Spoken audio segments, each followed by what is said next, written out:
Andy Palamavanga, who's chairman of the Asian Affairs Committee of the United States Congress. Happy that you could take time off this day, which is a very busy day, I'm sure, as it is the first day of Congress.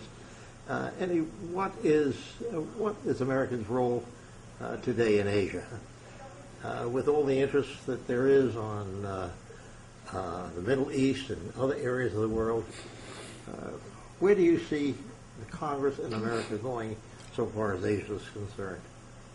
Well, I believe, Congressman, or also as former chairman of the Foreign Affairs Subcommittee on Asia Pacific, things have changed.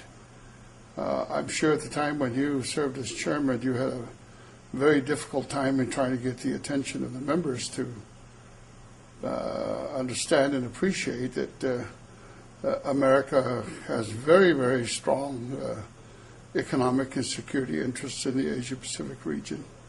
And I'm glad that we are paying more attention than ever to the problems and the issues affecting the Asia-Pacific region. I just hope that it will continue, as I'm sure that our newly elected President Barack Obama has expressed that interest.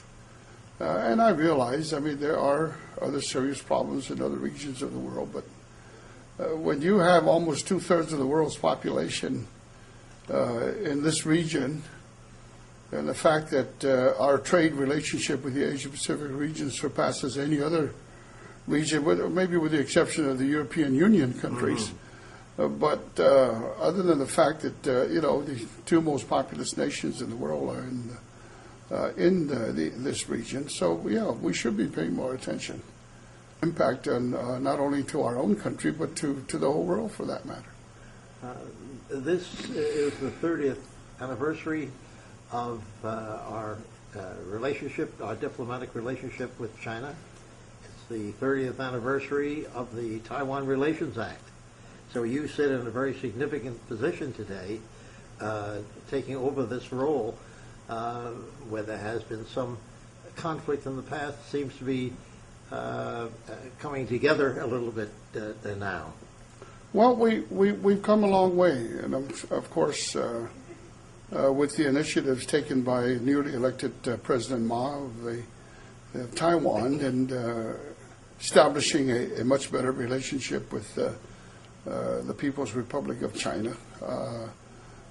Yes, there are concerns, and perhaps to say even contradictions.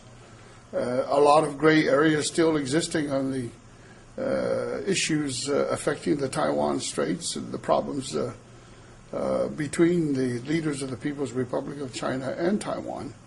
So I've always held the idea that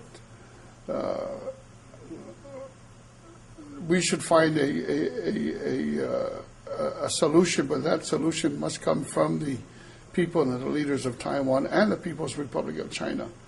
And of course, that's all our hope and desire, that it does not end up in a confrontational situation. And so far as is proven, I know there are concerns, even with some of the good people in Taiwan, that perhaps President Ma is giving in too much of its sense of being identified as independent or acting as people who cherish and love freedom, as they have. Again, Taiwan has come a long way.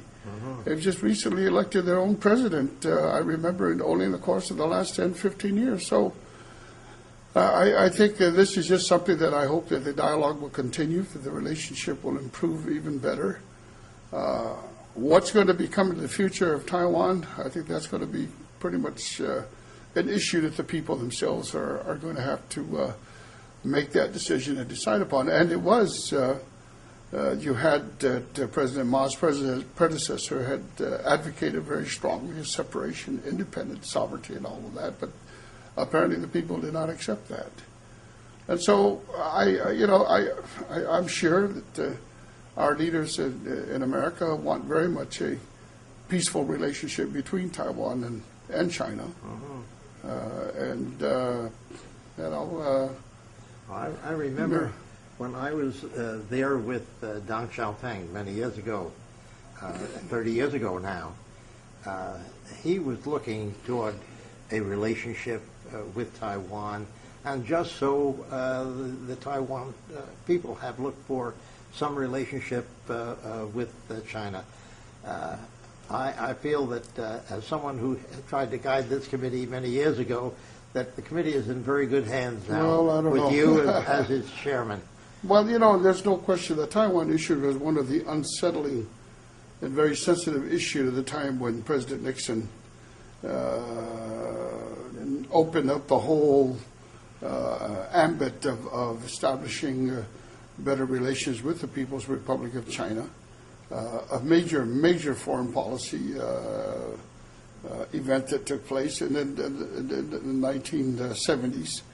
And it's been rocky. There's been no question we've had difficult situations, but ever since Deng Xiaoping initiated this idea of a more market-oriented economic orientation of China, now I think it's going well. And as I'm sure the leaders of China are still having to make adjustments to how do you adjust a state-oriented ideology as opposed to capitalism and free market systems. And as I'm sure, like you said, they're communist, but very oriented towards capitalism because they see the benefits Well, of it. one of the great benefits I think that our Congress has is having someone from the region be the chairman of the Asian Affairs Committee. I think we're very fortunate to have someone who can relate better to the people of Asia. How could anyone relate better to Asia than an Asian? Well, ever since I first became a member of the Foreign Affairs Committee, this was the first subcommittee that I've always. So let's say I've been carrying water for the subcommittee ever since I've been a member of the. That's right. For 20 years, so I think I've learned a lot of things in the process. There's been tremendous changes since that time.